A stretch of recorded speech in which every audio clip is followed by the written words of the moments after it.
A warm welcome to this talk, and it's really quite an important one, and I'm so pleased to welcome Professor Angus Dalgleish. Professor, welcome and thank you for coming. Thank you. Now, Professor Dalgleish is a professor at St George's University, London. I'm not going to go through all of his qualifications, but he's a fellow of the Royal College of Physicians in the UK and Australia. He's a fellow of the Royal College of Pathologists. He's a fellow of the a fellow of medical sciences, as well as having an MD medical research degree. Really quite impressive, and he's had 563 publications. I don't know how you fit that in one lifetime, but that's what he's had, with over 25,000 citations. And I believe, Professor, you're still working as a cancer doctor. You're a consultant oncologist. I am indeed, yes. Yeah. Now, what's concerning you at the moment? There's some observations that you've been making that are concerning. Just, if you don't mind, tell us about your observations and what your concerns are. Well, I began to notice, I've been doing melanoma patients for, well over 2 decades, and probably 3, longer than I can think. And I started working with these patients because nobody else wanted to work with them because they were very difficult. They didn't respond to chemotherapy. And so I was very interested in the history of immunotherapies working. So I basically immersed myself in this and started doing the first cancer vaccines. First of all, collaboration with Donald Morton of CancerVax and the John Wayne Institute in California. And I was the only collaborator outside the US for many years. And then I started working with a whole range of cancer vaccines.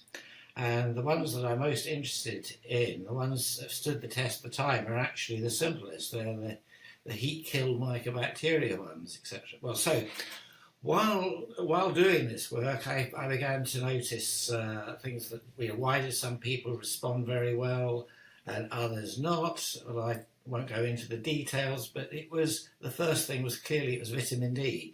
We suddenly realised we were dealing with endemic vitamin D deficiency, and if you corrected it, they started to respond better to immunotherapy, etc. So I've had some patients on immunotherapy for several years, long before the new immunotherapies were approved, the ipilimumab and the Nivos and Pembros, etc. And I started to notice that some of these patients who were coming up to, they're over 10 years, 15 years, 20 years, they were suddenly relapsing.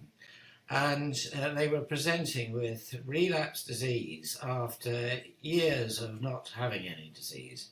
Now, this was not unusual to me because I'd seen it before, but I always want to know why. Of course.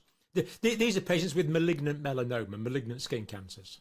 I noticed that the patients who had relapsed before, they all had a history or reason of something which caused a significant period of immune suppression, such as a significant upset, bereavement, divorce, bankruptcy, etc. And I saw it.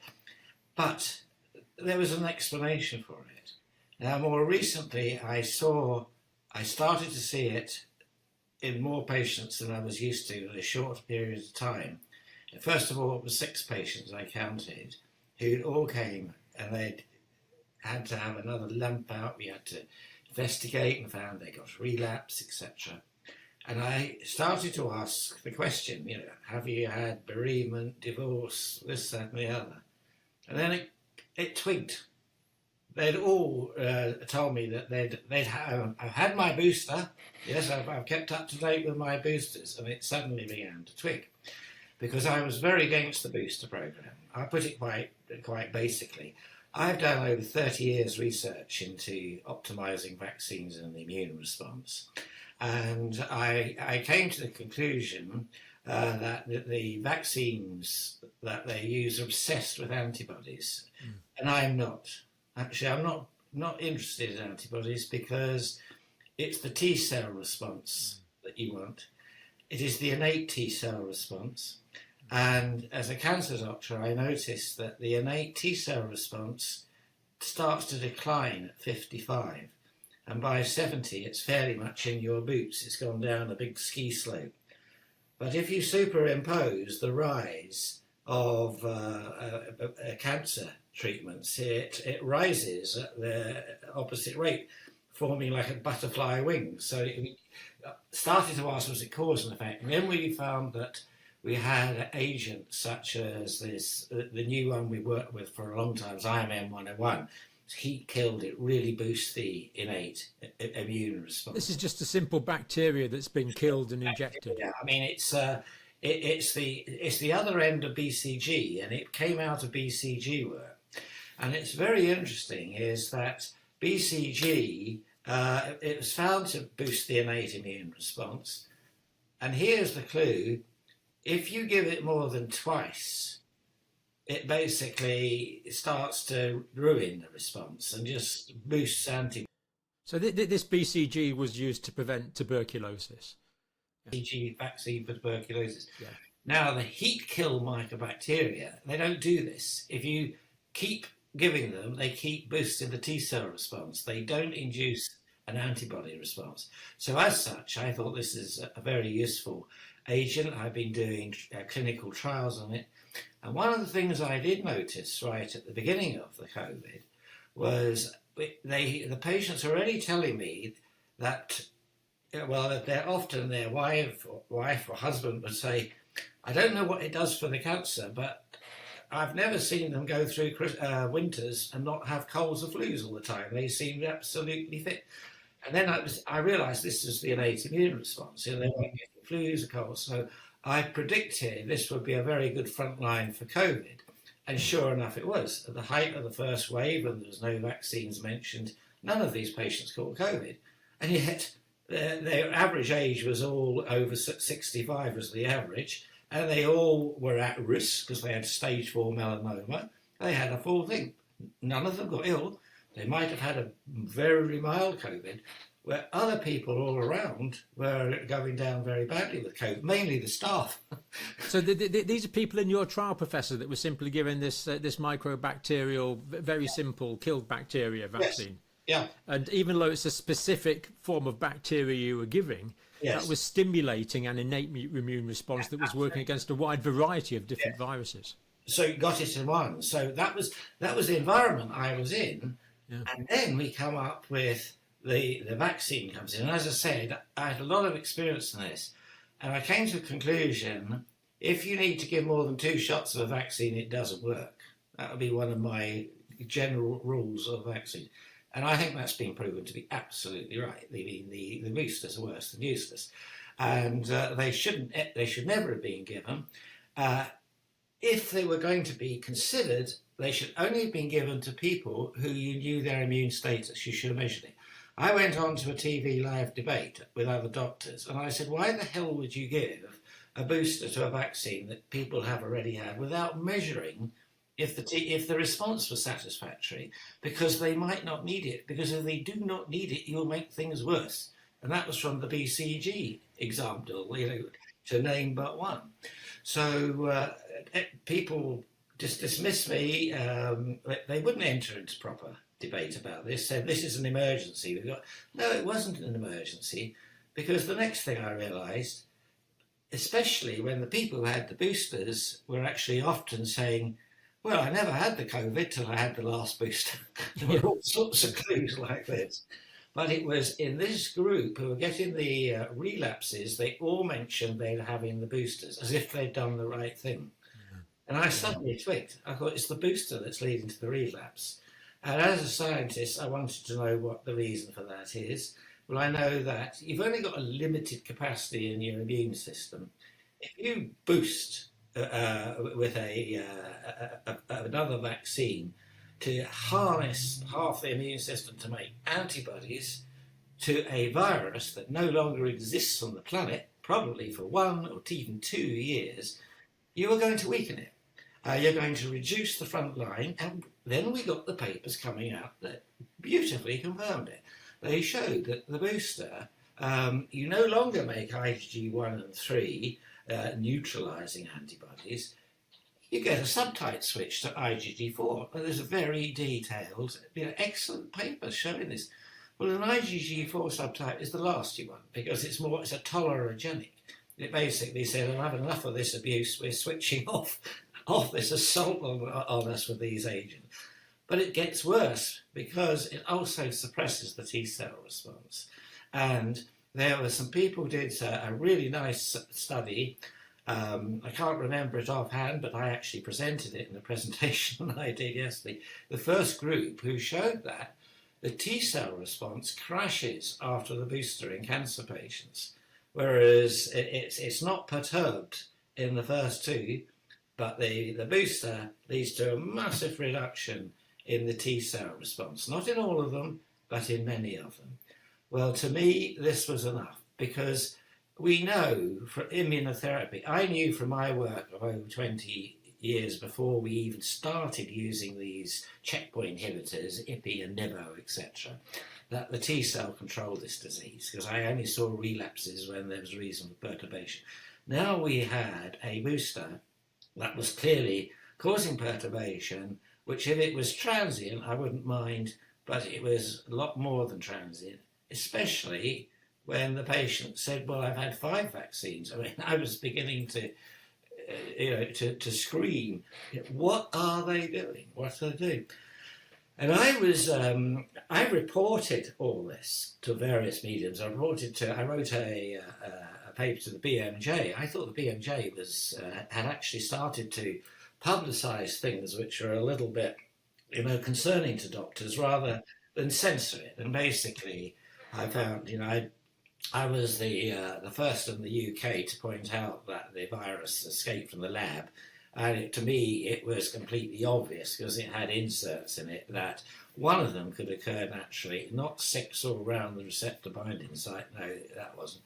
And for my pains pointing this out, I thought, well, this is brilliant. We can challenge the Nature, Science. So every single journal turned down papers pointing all this out, saying it's not in the public interest. I mean, basically, this was an Orwellian Ministry of Truth had taken over. This is after you've had 563 previous papers published over a distinguished career. I can't think of a doctor who's more qualified than you offhand, actually. So after a distinguished career and all this work, 563 papers, you couldn't get published anymore. Well, it's not so much the quantity, but there's a quality issue too, I would say. And I've never really wanted to publish things that were a waste of time or irrelevant, but to add to stories. But I've had a lot of stories. I had a big presence in HIV, and I discovered the receptor that it was the first author with colleagues doing it. And that led to me being very recognised as a serious virologist and scientist, which to me was very surprising. I was at all the early HIV meetings and I bumped into people. I mean, often I was a guest at Bob Gallo and I bumped into Fauci, what have you, and all the others. And I thought, well, these guys really at the field was talk about publications. They were publishing in Nature and Science every 2 or 3 weeks it appeared to be, and I was just lucky to get 1 or 2 in, and it just seemed to me that they were kind of gods in this. And it took me quite a while before I realised, actually, no, they're not. And I came to the conclusion, and I'll say this because this is my personal opinion, that Fauci's not very bright. He thinks he is. He's a very good diplomat, but he's actually not very bright. Because I pointed out in sessions when he shared that, is you'll never get an HIV vaccine if you use the entire envelope. There's 3,000 antigens on it. You throw that as an antigen at a naive immune response, it's going to pick out the dominant responses. And the virus has evolved that the dominant responses will be against bits of it doesn't give a damn about. Mm. And I also predicted that it's a decoy, that the Achilles heel lies at the heart of this. And by giving the whole envelope, you'll never allow the body to see the Achilles heel. We worked it out. I won't go into that, but that's a big chunk of papers that I did, which I felt never got the recognition that they deserved. I thought they were far more important than the CD4 receptor. But the bottom line of this led to me collaborating and my group with several people. We had a European collaborative group which produced lots of papers and showed that the virus never causes AIDS unless it activates the immune system first. And whether it activates is determined entirely by your HLA type. And that those people who never That's the sort of tissue genetics you're born with, isn't it? Absolutely. And those people who had long-term infection and didn't seem to get ill, we predicted they must have a certain HLA type. And one of the guys that worked with me, he was very hot on this, actually predicted the HLA type early on from his computations and modelling. And the modelling that my colleagues and I did in those days, unlike the people at Imperial College who don't seem to model anything remotely correctly, this turned out to be very true, because he predicted that HLA-B8 people would get AIDS quickly, and those with HLA-B27 would get it very slowly if this Achilles heel was the bit driving the disease. And it was proven in a big MRC survey that those were the only two significant things. B8 fast, B27, they hardly get it. And based on the back of that, I predicted, well, there's one group of chaps who never get AIDS, however much virus you give them, and that's the chimpanzee. I reckon they must all be HLA-B27 or similar. It took 5 years to persuade one of the people who had a large chimpanzee colony to do the HLA, the genetic immune codes, and they were all HLA-B57, which is sort of a brother of B27. So absolutely right. And the only conclusion from that was they'd all been eliminated in the past, in the wild, by HIV. So you're dealing with a survivor population. Yeah, absolutely. Natural selection. We had a big understanding of this. So. And working with my Norwegian colleague, who came up with the same idea, do not use the envelope, too much information, decoy, Achilles heel, etc. He identified 4 Achilles heels, made them in peptides, asked me to join him because of the immunological expertise and the HIV, being in the HIV field. He did that, very successful HIV vaccine. Never achieved its primary goal in trials because the primary goal had been set wrong. Had it not been set wrong, it probably would have been much more successful. We haven't given up. I've not given up. I think this is the best HIV vaccine. But what really got me about the establishment is that the Gates ask you, the MRC asks you, well, they all ask you. And we put this proposal in and said, the envelope vaccines will never ever work because this, that and the other. This already works. We've had it in humans and it reduces the virus load very well. We want to just modify it, optimize it, and we reckon that you'd be able to give this and take people off anti-HIV drugs for months and months at a time, which would be tremendous for Africa. And we were always rejected. It's a very clever idea, etc., but we don't need a plan B at the moment because we've got a great big worldwide clinical trial and this looks like it will be positive. That one, 1, 2, 3. The third time, they still said it'd be positive. I mean, was it Einstein who said the definition of an idiot is somebody who keeps saying the same thing expecting a different answer? Sounds like the sort of thing he would say, yeah. So your HIV vaccine, what does it actually target? Well, it was targeting this is very relevant to COVID, by the way. It targeted the nucleus, not the envelope. Right. So the proteins in the nucleus of the HIV. It ignored the envelope. We subsequently optimized it by adding in the one bit that drives the immune activation, which I had spent years identifying. We added it in and it makes it even better. So it really works well now. Now, the thing that really annoys me was and we're talking people spending billions. I mean, yeah. Genentech was involved, NIH, the Gates Foundation, Garvey, Harvey, this, that. We approached them all and they all brushed us off. We know what we're doing. And each of those big worldwide vaccine trials, it was the same thing being presented, just different technology. So it made me realise, do not fall for technology. Now, listen to that, because this is what we hear all the time. And, 10 years ago, it was DNA vaccines. They're going to save the world, this, that and the other. they work brilliantly in mice and guinea pigs and things, and dogs. But as soon as you get bigger than dogs, they do not work. These are the adenovirus vector vaccines. And DNA, and so it then everybody said, "Oh, the RNA is the thing." Now, I don't think RNA is recent. I mean, this is the other thing. And when I was giving a thing saying that I actually blame the RNA technology for making the boosters even worse, I had people who were involved with them say the attitude was, "Well, what do you don't know what you're talking about. You're just a clinical, oncologist." No, I mean, I sat on the scientific board of a company that called itself the messenger RNA cancer vaccine company for 5 years. I left 6 or 7 years ago, and they had everything in place. I mean, they weren't able to take it forward. So the messenger RNA industry has been there waiting for an excuse for a long time, and I think that's why it was the pandemic was the excuse to use something to save the world, etc. This was the kind of thing.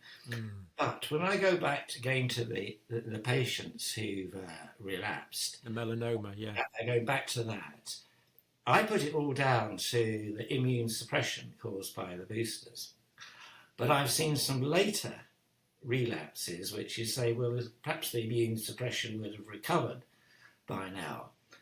And then you become aware of that this is where the RNA comes in, is that to me, I was always suspicious. I saw all these reports and they were always pushed aside, and many publications were pulled. I mean, the Orwellian censorship by whatever it is, I don't know.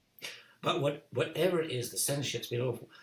But now there is enough data out there, there's enough people cried foul, that the quality control of messenger RNA viruses, which I believe was always the big issue. I mean, it was a big issue. Has not been solved.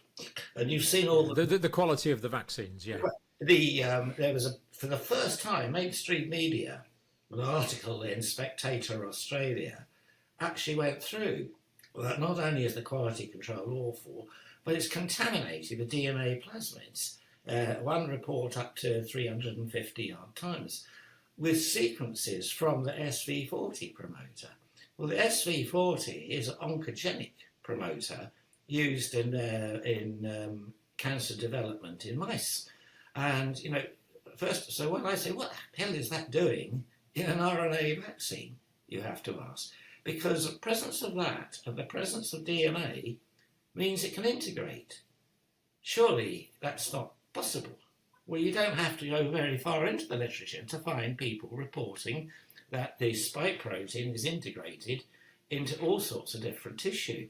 And for regulatory, they said that it stays at the point of the injection site and there's no way it spreads. Oh, that's all right then, it's safe. This turns out to be a complete lie. It's been identified at autopsy, it's been identified everywhere. Yeah. And this is the other thing with patients. I can't get autopsies on these patients to prove this. It's quite incredible. But a colleague who had an explosive cancer, a colorectal, basically at surgery sent the pieces away, the metastases away, and spike messenger RNA from the vaccine insertion was confirmed. So it is. This to me is quite frightening that this is occurring. And also that there's been this, we don't need to do post-mortems on patients dying from this. It's like it's from on high and they just won't do it. I pleaded for one of the patient who died from explosive melanoma who said, I never felt well after the booster. I just felt chronically unwell, and then the melanoma came exploding back. They wouldn't do it. And had the patient's relatives consented to a post-mortem? Oh yes. So just a minute. You're one of the most senior doctors in the country. You wanted a post-mortem. Yeah. The relatives had consented to a post-mortem, but that was refused. This is just unbelievable. It's overruled, yeah. Unbelievable. It is overruled by whom? Well, perhaps it had something to do with there was a report which got into the Lancet of people who died after vaccines to see whether it could. I don't know if you saw that. It appeared in the Lancet, but then it was pulled. It was pulled very quickly. The explanation given, it wasn't properly peer reviewed, which tells you there's not peer review is over and dead. I mean, basically, it's not politically within the political mantra, and this is what really frightens me. I went to do an interview along these things, into a mainstream media channel, and the guy warned me at the beginning. He says, I have to be very careful the way I ask you questions, and please don't be put off that I probably sound fairly hostile. And I said, I'm very happy to discuss facts, this, that and the other. But he said the government have made it a crime to criticise the vaccine programme on the media. And I said, I'm astonished, but actually thinking about it, I'm not surprised, because it explains why nothing is being discussed. Well, that's someone in the mainstream media told me that they're actually told they can't do it. And as you know, the Ofcom basically waded into Mark Stein on GB News, but basically querying just that. I mean, it's the job of the press to raise questions. And that actually is my job. I mean, I was carpeted for saying this without proof, and I'd actually have to present proof. Well, they won't let you get the proof, that's for the start. But based on this, one of the things that I did do, because I have been with many others, particularly Ross Jones and Claire Grant, we have written many, many letters to the people who need to know about all these issues. There's particularly Ross about children, which I joined her 100%. I said there's absolutely no need for a vaccine. This vaccine, actually, I said for, at the beginning, they said only for people over 70 and who are ill. And when it came down to 40, 50, I said that, there was no need for that because we were getting this myocarditis signal. Why did they carry on persisting going down? At any rate, that's another story. But we reported all this to people like Chris Whitty and the Department of Health, the NHS, the MHRA. We basically got no engagement, which I think is an absolute disgrace given the seriousness of it. And so I was told to say, have you been reported to the Counter Disinformation Unit, which is set up by the government? The government, yeah. And it said you can do if you go through this particular process. They've got to let you know. And I was told by somebody who had done all this and found that they had been reported for it. So I decided and went through this process. I mean, I suspect I have been reported more times than anybody else because I started with the virus. I appear at bang, bang, bang, criticising the virus, the origin of the virus. Lockdown, bang, bang. So I said lockdown was moronic. I said you should never lock down when you haven't bothered to quarantine. And if quarantine doesn't work, there's no point lockdown. And it never works for airborne diseases in all this. Otherwise, and just as a cancer doctor, I said, you lock down the cancer, that death rate in 6 to 12 months to 2 years will go through the roof because they won't be get screened in early treatment. And I pride ourselves, we were bloody good at that then, but this lockdown, the collapse of the NHS has destroyed that. I mean, it's really, really tragic. So then I found actually one of the things that I was, that one of our letters handed into, including Chris Whitty and everybody else, this, that and the other, that this resulted in another complaint to the CDU about me the next day. Counter Disinformation Unit. Yeah, so what the hell are they doing? As you say, I'm in a far, far better position than any of these people. I can't believe the complete, unbelievable, I've got to choose my words very carefully, but to rely on SAGE you get better information from the people running Battersea Dog Home for infection control, in my view. I mean, I just couldn't believe that. And Chris Whitty, I mean, I cannot believe the stupidity of the statements that he has made. Right from the beginning, we told him about vitamin D, you know, this, that, and the other. And he came back, they had the contact, and he said there's not enough evidence to do anything about it. I mean, not enough evidence. It is beyond belief. And then, you know, when we challenged him on doing children, he says, oh, you've got to vaccinate the children in order to protect the parents and grandparents. Well, that one sentence, he revealed acres of stupidity. First of all, you don't vaccinate people to protect other people. That was the first thing you got wrong.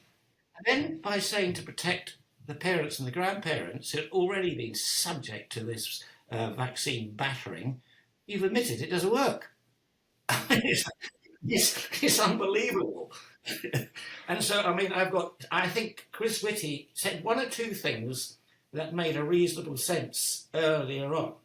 He said, well, you can't really introduce vaccines, you know, unless nothing works and the virus is really lethal, that kills young people, a third of them, which is absolutely true.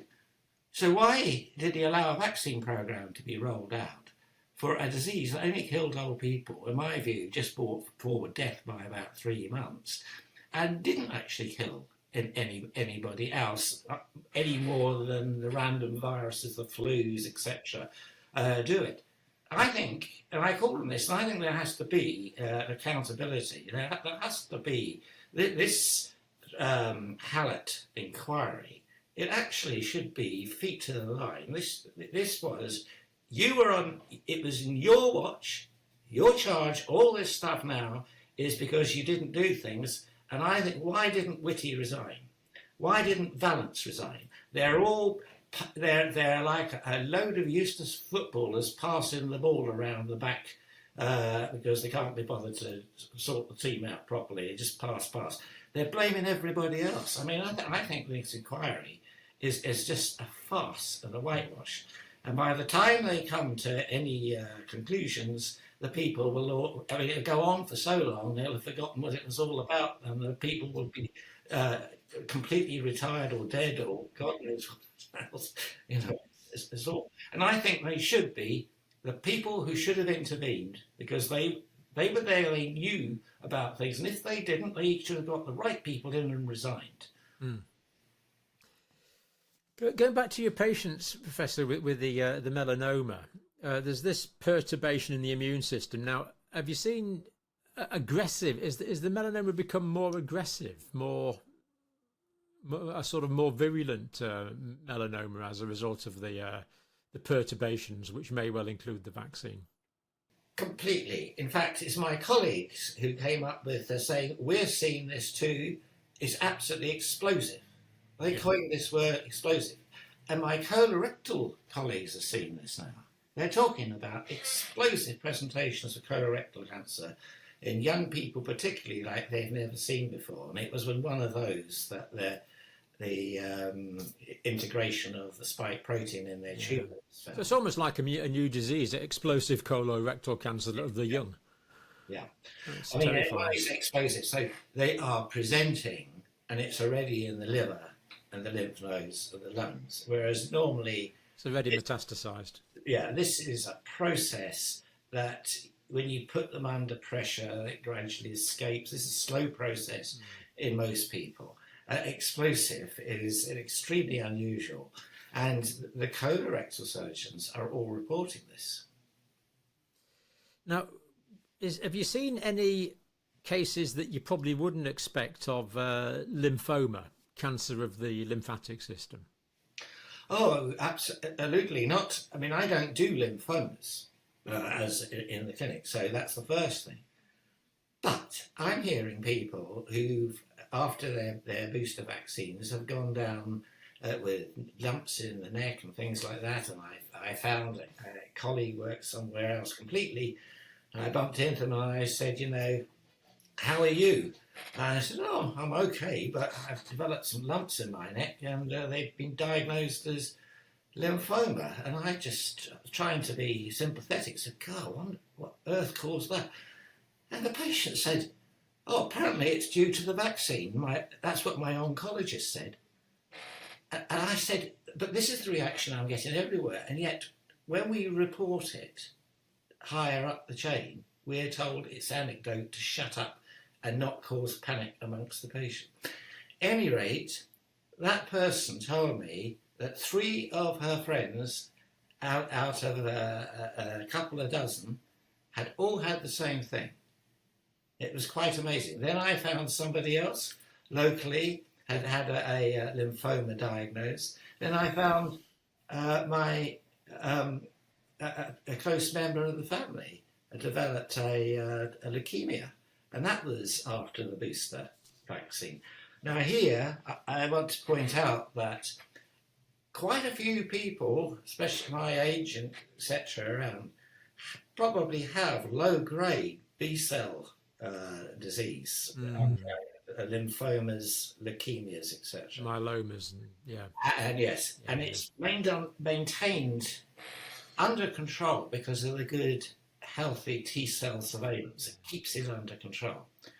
So when you give a booster and you start to find these B-cell leukemias and things coming more common, you don't have to look hard to work out what the pathogenesis is, why they've suddenly appeared. But my other colleagues are pointing out that they're seeing more renal cancer too, a lot more renal cancer. Now, renal cancer and myeloma were always lumped together as being tumours that seem to respond to immune therapy. They were both the ones that responded to interferon and interleukin-2 before we had specific therapy. So that again would fit the T-cell perturbation control theory. Mm-hmm. And are we talking about what sorts of leukemias potentially are we talking about here? Well, B-cell ones. So, I mean, one of the ones specifically had a sort of rare subtype. It's called mantle cell. But that all fits into the more chronic. Remind me, please, is that the myeloid type? Yes. Yeah. Right, thank you, yeah. Now, you mentioned before about the SS40. Now, this is the simian virus, I think, isn't it? Simian virus 40. Yes. Now, am I right in thinking that coincidentally infects monkey kidney cells, which are cultured? Absolutely right, yeah. And then those cell cultures are used to make the DNA, which is then used to make the RNA, which is in the vaccines. Is that the way it works? I'm not, in theory, yes. Yeah. I'm not completely au fait with how they are doing it. I mean, it's all sort of commercial secret. Yeah, but that's true. Now you find these sequences in both Pfizer and Moderna, you can start to put it together. Yeah. I mean, if it was just in one batch, somebody very early on, very astute, pointed out that there were terrible side effects in some people, even in the first and second. Yes. And then they found that there was a massive difference in the batches. And so if there was 3 big batches, one batch would be responsible for 90% of the side effects. Yeah. So we know then that this is a big quality control issue going on. And so if, as they say, they find these sequences in lots of different batches, it does suggest that. And I think one of the bacteria used is E. coli, which of course is what we call a gram-negative. And if there's any contamination from the gram-negative cell walls, that would make people pretty ill as well, if that was the case. I'm concerned, dramatically concerned about what you've seen already. What possible implications could this have for cancers emerging over the next few years? Well, obviously, I'm aware of quite a few patients who've been bullied into having booster and then another booster just to be safe because you're at risk. I think this is highly unethical because, and I have seen it, a communication. You are required to contact your GP immediately and arrange for another booster and things like that. That is totally, utterly unethical. It's non-GMC compliant. In fact, it's nearly Nuremberg trial territory because there's no informed consent. There's not even any justification that the booster's going to do these patients any good. In fact, completely to the contrary. And the big thing is that they wanted you to have the vaccine, remember, to protect everybody else. It doesn't protect infection at all from the Cleveland study. I know the big Cleveland study was updated. It first came out earlier this year, was updated in September, and they've confirmed if you have the booster, you're 3.5 times more likely to get COVID than if you don't. So I would put that into grievous bodily harm territory, not necessary medical prophylactic treatment territory. I mean, why on earth would you want to do that? And the only way that that is causing them to be 3.5 times more likely is that it has perturbated the immune system along the lines I've said. It's used its resources to fight viruses that don't exist. It's making lots of useless antibodies, which are actually contributing to a phenomenon called antibody-dependent enhancement. And the same Cleveland thing has reported that the vaccine companies say, but this is a great technology because all the new variants we can make a new vaccine for. I'll give you the new variants and we can give you 2 variants at once. There is no evidence that that protects you whatsoever. In fact, in all the mice work, there's evidence it will actually do more harm by doing it. And so first of all, this type of virus, we have antibody-dependent enhancement, which I think is clearly going on. Yeah. But secondly, to explain why they're so useless, is that I published with some other colleagues, this is a completely different group from the origin of the virus, going over the sequence and finding out these have all been genetically put in. I published with another set of colleagues is what the history of coronavirus vaccine is and what lessons can be learnt from it. The lessons that can be learnt from it is no coronavirus vaccine has ever been shown to be of any use at all. And that's why we don't have one for the cold. And more importantly, they would love one. The vets would love them, but they just don't. They just don't work. And the main reason they don't work is the coronaviruses have this phenomenon. Once the immune system's seen it, it locks in. It's called immunological imprinting or antigenic sin. So when you do any variation, all you do is boost the response to the first one. And that would explain why they're so useless and why they're letting all other variants in through the back door.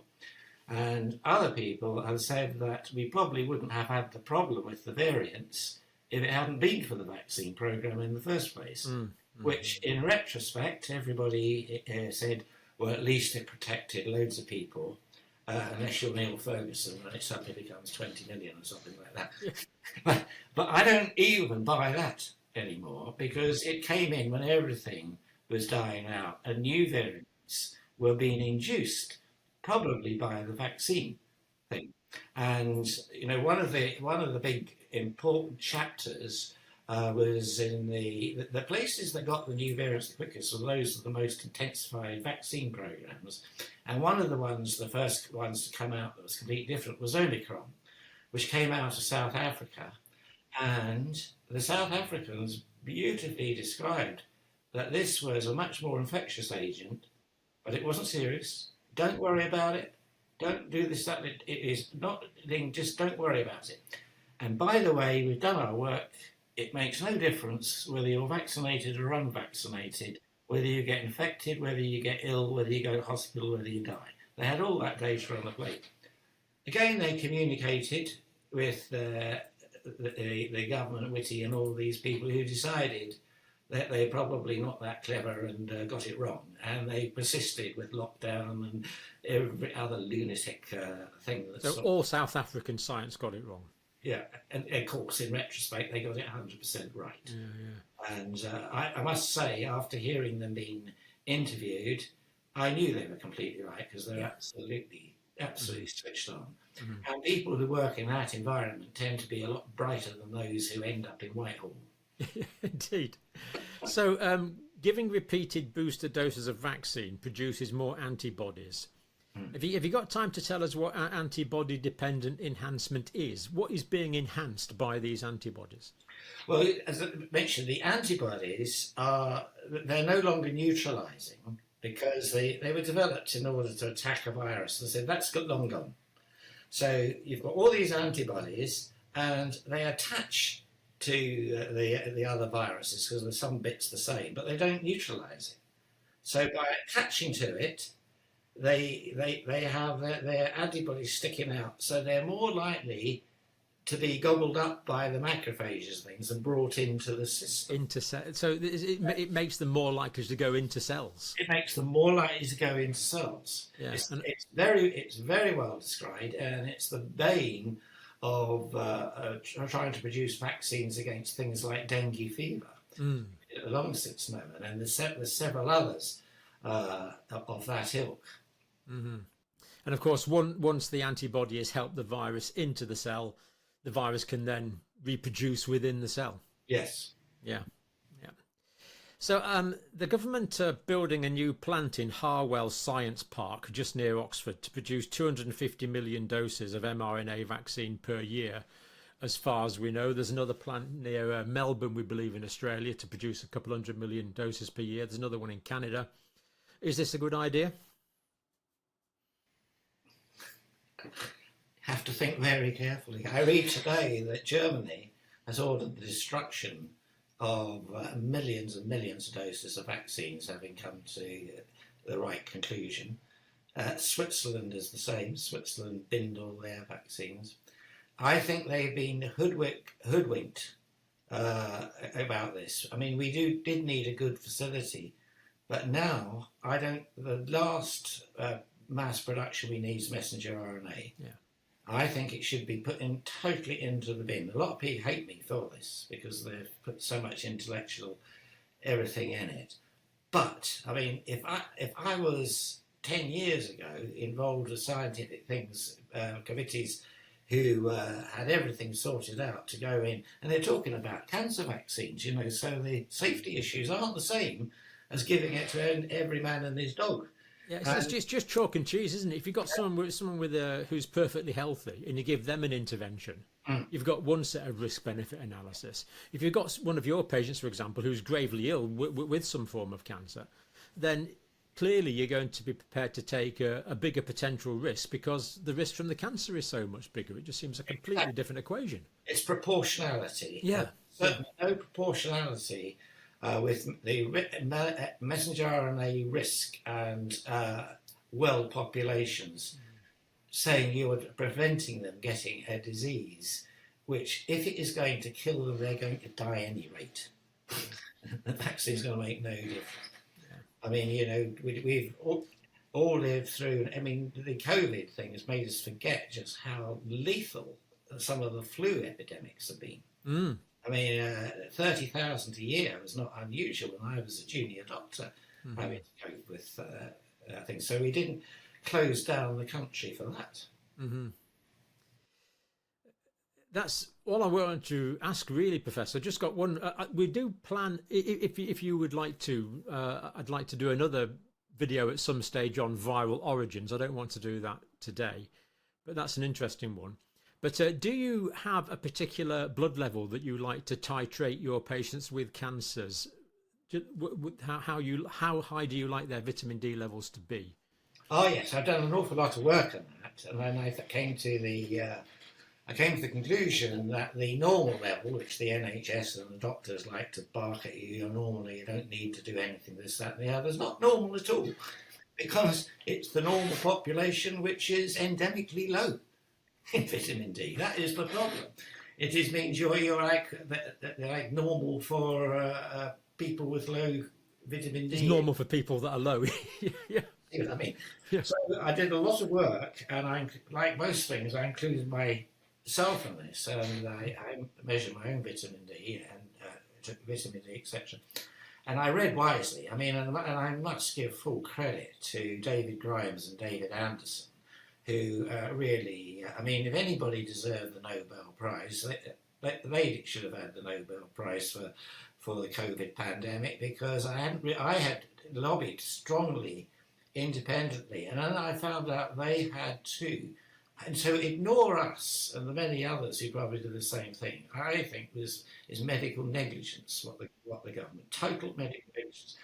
At any rate, not forgetting your actual question, is I came to the conclusion that I want all my patients to have a vitamin D3 level over 100 nanomoles per litre, not 50, as the NHS seems quite happy with.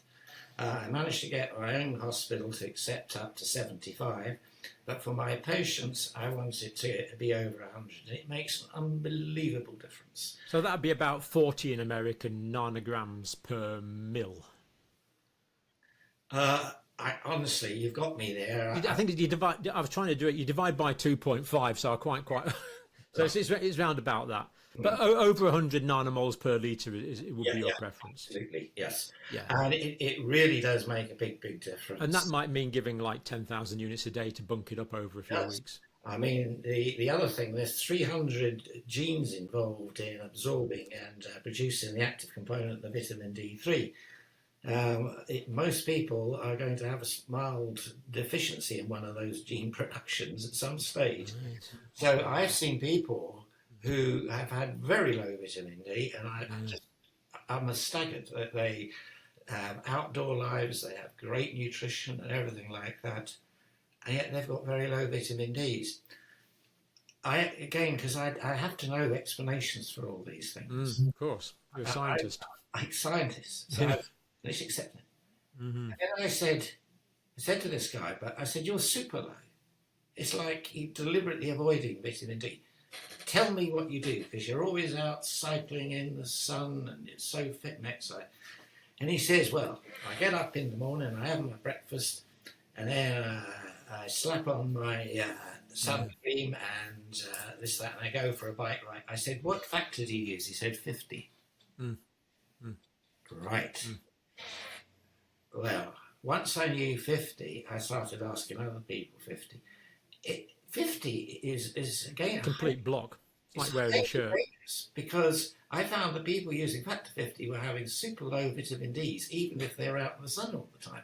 So it's far too strong, and that's another global thing that the NHS and people should do. They should remove factor 50. It's actually dangerous because it completely blocks out the vitamin to cope with vitamin D. So anyway, so that's how, going back, I think that 100 nanomoles is to aim at. Some people, and let me put it this way, I've seen nobody near 100 who hasn't been taking supplements, with one exception, and I won't forget it. I said this, he was quite an elderly man, he had melanoma, we treated him quite well, and I said, you know, we need to make sure he has his vitamin D supplements, things like that, but I'll measure him first. And when he came back, he had a level like 97, 98, which is near enough 100, doctor. And I said, are you sure you don't take any vitamin D? And he said, no, he takes his aspirin and his heart tablets and all that. And he said, he walked out the door and his wife popped back in and says, do you know what though? Ever since I put him on cod liver oil, he's been an awful lot better. Yeah. So I got it. I finally got it. Yeah, love it. The only person. Yeah. Now let's go back to the other scenario. Was the so-called BAME. They don't like mentioning that now. They don't like anything. But let us dark-coloured skin. All the early people who died had dark-coloured skin, and they did another report, a useless report, which found it was every form of discrimination, poverty, deprivation. They didn't mention vitamin D, but I have never seen a dark-coloured skin, black and Asian person in the hospital that I've done. I've never seen one of them with a vitamin D over 30 unless somebody's got to them first and they're taking supplements. Not one. That was the explanation for the horrendous death rate that we had. And now of course, it couldn't have been deprivation because it was quite, I mean, there was many doctors. Well, the first lot were consultants. Yeah. And so they went, they might argue that they're deprived of something. but not by everybody else they were. Yeah. So that was the first thing. And that was the thing I tried to get through to Whitty. Yeah. And again, I mean, the guy is just, I mean, he really is totally unfit for purpose. I mean, why he hasn't been sacked or why he hasn't resigned, I have no idea. He's absolutely dreadful. He kept saying again and again there was no need for vitamin D, like he didn't need to know about it. Yeah, I'm pretty sure I got a message through to Chris Whitty via various political figures as well. I'm pretty sure it got through. I know Grimes and Anderson did too. Yeah. But at any rate, there are 4 papers out there in retrospect showing that the vitamin D had a better protection than any of the vaccine programs. Yeah. Yeah. And the one that I think is the most important was a big Spanish study which revealed that there's a lot of vitamin D deficiency in Spain, which I would not have thought it is. They avoid the sun, and then when they're young, they get leathery skin, so they have significant pain. And they did a retrospective study of everybody admitted to hospitals who were ill of COVID. So they looked at everything. And the only conclusion, a meta-analysis, was it was really simple. If your vitamin D level was below 30 when you went into hospital with COVID, you had a 77% chance of dying.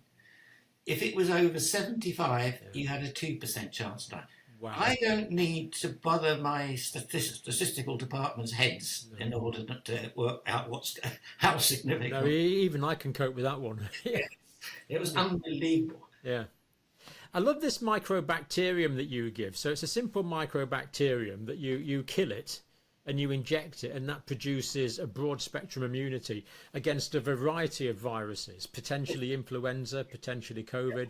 Well, the reason it does it is because it boosts the innate immune response. So presumably the government are biting your hand off to get the recipe for this, are they?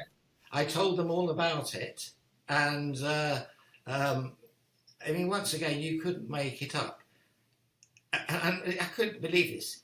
Chris Whitty said there wasn't enough animal work done on it. It had been in hundreds of patients. We have not had a single SAE. Another example that is not fit for purpose. What's SAE, sorry? Serious adverse event. Yeah. I mean, there's many of those. I mean, it actually, in other words, it's a very, very safe vaccine. It's very, very safe, unlike Pfizer, where if you go back to the VAERS data that was released, basically, if you had a serious adverse event 3 or 4, which means serious, you had a 3% chance of dying. Well, nobody would give a vaccine with a 3% chance of dying with an adverse event, but it was covered up. It was only released, as you know, a court demanded that on freedom of expression that it be released, otherwise we'd never have known about it. So you're just using this vaccine in your own clinical trials at the moment, are you? Yeah, well, there's other people using it in clinical trials now, and I mean, I published a definitive one. I was the lead author because it was my idea to do it, and we had lots of different centres around Europe, and we showed that if you give it with gemcitabine to people with pancreatic cancer, metastatic pancreatic, that's the drug you give with it. Yeah, that was then in those days the standard drug, and give it with, randomised to just standard treatment alone, then the improvement in progression-free disease and survival was enormous. Progression in what, sorry? Progression-free survival. It means they don't... in what condition? Pancreatic cancer. Pancreatic cancer, right. It's a dreadful disease. I mean, it kills... terrible. It kills 80% of people within the year, even with good treatment. So this was highly important. And this is again why I got furious with regulators, because this was a trial that was 110 patients, randomised, produced a fantastic result, no side effects. All they wanted to do was to do a much bigger, more expensive trial that the small company behind it couldn't afford to do. Yeah. We should have allowed that to go through with post-registration monitoring. Well, in England, we have such phrases as park an idea, kick it into the long grass. That they come to mind. So this microbacterium, you inject that with a drug, and that can be effective against some forms of pancreatic cancer, is the contention. Well, basically, see, what it does, it boosts the declining innate immune response, natural killer cells, gamma delta T cells, all these things. And once you've got those at the front line, then the antigen-specific T cells resurface because we know they're there. Why weren't they there doing their job? Because this is another stream of work I've done a lot of publishing on. Cancer's first job is to suppress the immune response.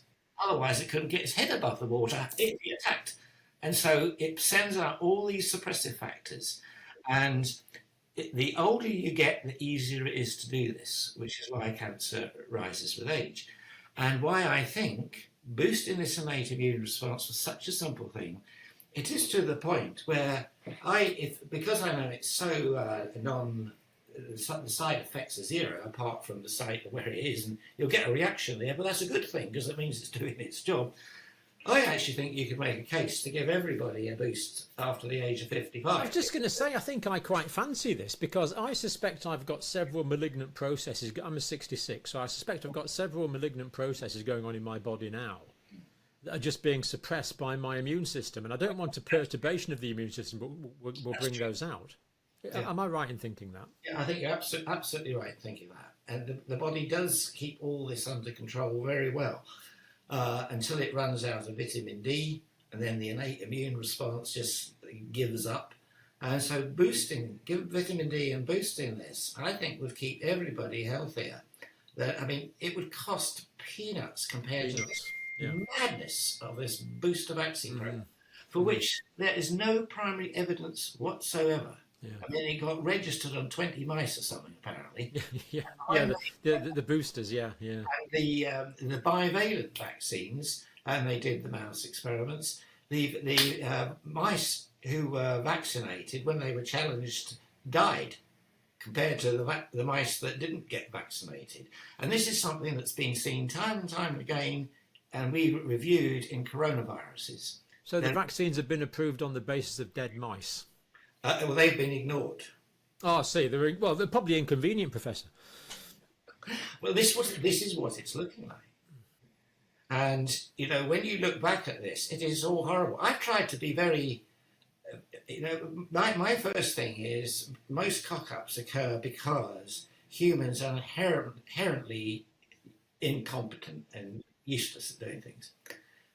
What I'm horrified at is this, I don't believe, is applied here. I think this is far, far worse.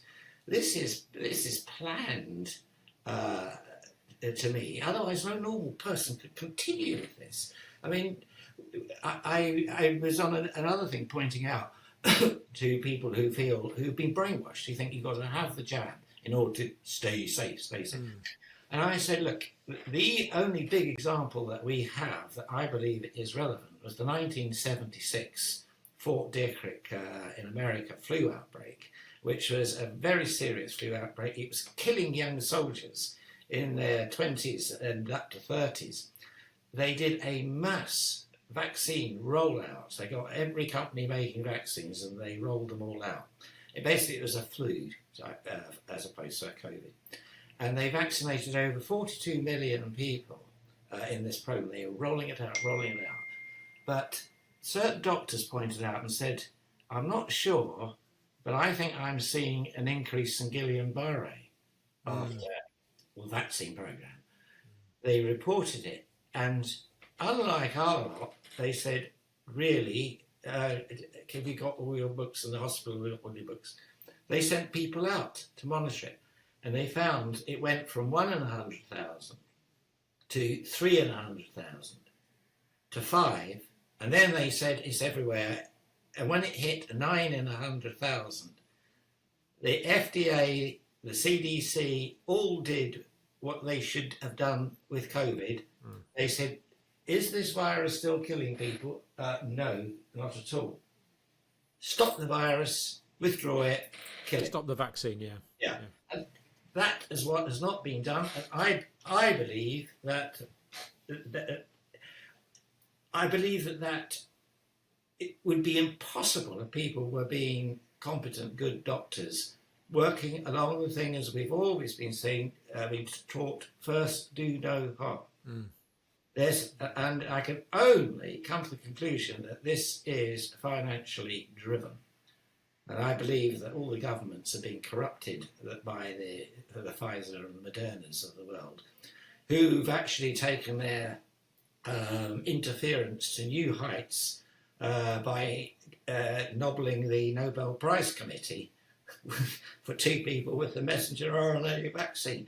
When I mean, that is absolutely ridiculous given what's going on at the moment. And give Weissman his due. Actually, if you look at him, he was always worried about side effects, risks. That's one of the Nobel Prize winners. One of the Nobel Prize winners. And the people that we do know have been involved in RNA vaccines there's plenty of them deserve the discovery better than that. They're the 2 that were involved with... Well, I think you deserve one for this microbacterium because you've got a single vaccine that's working against many things. Professor Clancy has developed a very similar one in Australia. Mm-hmm. It's an oral, I can't remember the bacteria now, but it's a non-typable Haemophilus, I think. Yes. Mm-hmm. And you just kill it, drink it, goes to the Peyer's patches. Peyer's patches send the immunological inflammation to the lymphoid tissue in the lung, and it generates mucosal level immunity in the lung. So simple, works against hundreds of different viruses potentially. It's exactly the same principle. Yeah. Exactly the same principle. And the precursor of the IMM 101, which is what it's called, that we give people, was called Mycobacterium vaccae. And that was used for TB. It was developed to try and improve on BCG. And that actually also works orally through the same mechanism. Mm-hmm. Mm-hmm. And the beauty of these things is that the bacterial walls are so complex, you can't really synthesize those properly. They got everything, glycolipids, all sorts of proteins there, in just the right measure to stimulate the immune system. Because remember, the immune system's seen all these guys before, as it were. Oh yeah. It's re-priming them. It says, these are the guys you're forgetting about, remember. And in order to do that, it's a broad response, not a highly specific response. I spent 10 years doing cancer vaccine trials, which I was always suspicious about because I was working with these things and realizing I was getting much better response with these. But the industry and all the experts went for tumor-associated antigens, then tumor-specific antigens, and we vaccinated against these, and you got good short-term benefit, but there was nothing long-term because... Why bother when you can bunk up the efficiency of the immune system with your microbacteria injection? That's essentially a cancer vaccine, isn't it? It is the best of the lot. I make no bones about it. It makes far, far better. But the big companies like Roche spent a fortune on NY-ESO that said this is the cancer vaccine. Well, if you've got NY-ESO on your tumour, after you've had 2 vaccines against it... That's a particular epitope, is it? A particular antigen. The tumour goes, I'm coming under attack. I better wind this down. And then it starts growing again. It's resistant to this attack. And it has other tumour types on it. It's down-regulated the core one. So there is no one core in tumours. So actually boosting the army broadly is far better than trying to take long shots at just one antigen. It's a waste of time. Yeah. And even younger people who get repeated viral infections, you know, some people will come to me and say, I seem to get a cold every 2 or 3 months, John. What do I do about it? You know, it sounds like this general vaccine that works against multiple different pathogens would be a good idea for them. And as you say, you haven't demonstrated any serious adverse events from it. In hundreds and hundreds of patients. I mean, with the vaccae and the IMM in the patients I've treated, I have not seen any side effect of any worth the note. Oh, yes. These are 2 variations of the microbacteria vaccine, are they? The IMM we selected for trying to get it approved for cancer. IMM. And it's called Mycobacteria obiensis as the strain. But we wanted to make sure there were no hiccups. And the obiensis did the same thing, because I was absolutely sure that it had to be as good as. But it's easier to manufacture and quality control. And so you think you could make this for less than $120 a shot? I think you could, yes. Which is the current price, I believe, of the mRNA vaccines. Really? Yeah, I believe so. In the States, it's $120. I think the Pfizer. I think Well, the Moderna is slightly more. once you get to that level, I mean, if you're doing it for cancer, I worked out that in cancer, I mean, we tend to prime with it and a boost because it's not an antibody, so you could be. And then if the cancer is very immune suppressive, you have to give it. So, but I worked out that the maximum most of the patients get a year is about 6. And then they can get to do 3 monthly, then 6 monthly. And by the time they're 3-4 years, they can just have it annually, and they maintain the benefit. If you were to give it I mean, it would be a far more sensible thing to give than the totally useless flu vaccine program that endured for over a decade. I mean, I don't believe there's any evidence of any use at all. But everybody I put on this, they say they never get flu again. So what does that tell you? Yeah. It means we need to boost the innate immune system. Exactly. And why the NHS and the people advising it, I mean, I just couldn't believe how stupid the people advising the government were over COVID. But then when I finally got a list of people on SAGE, I mean, I just despaired. Yeah. There was nobody of any sense on that SAGE whatsoever. Yeah. Listen, people, optimize your innate immune system. This is not brain surgery. It's not rocket science. Optimize your innate immune system. Exactly. So simple. Yeah, I've got that. I understand that completely. Thank you. Well, over the counter, the best way you can do that is vitamin D. Yeah. And the next way you can do it is with some form of anti-inflammatory, because we do know that the chronic background inflammation drives cancer. It drives most diseases of the Western world, from arthritis, cardiac disease, brain disease. They're all chronic inflammatory processes. Would statins be anti-inflammatory? They are, and that's about their only use. Yeah. I don't think they do on the tin, and I must say that David Grimes and Anderson, basically part of their basic research they did into the cover of vitamin D, and that was the story of statins. That's probably the first pharmaceutical con that, one of the really big ones that they got the government to treat everybody for which there's not much evidence that it works. And whatever they say, I still see people who've been put on statins have terrible side effects with muscles and things like that, even the ones they say don't. Anyway, I think the best anti-inflammatories are the natural ones, and you can do it with the foods. Is a non-processed food diet. Get rid of all the processed foods. There's lots of really good anti-inflammatory things out there: turmeric, coumarin. I'm amazed at the. Just say those two again, please. Well, turmeric. Yeah. So the yellow stuff. And curcumin, yes. I mean, And curcumin comes from turmeric, doesn't it? Yeah, that's right. Absolutely right. And I mean, they're said to be very good. For the gut. They don't get absorbed that well, but they say they're important if you've got arthritis and all these things.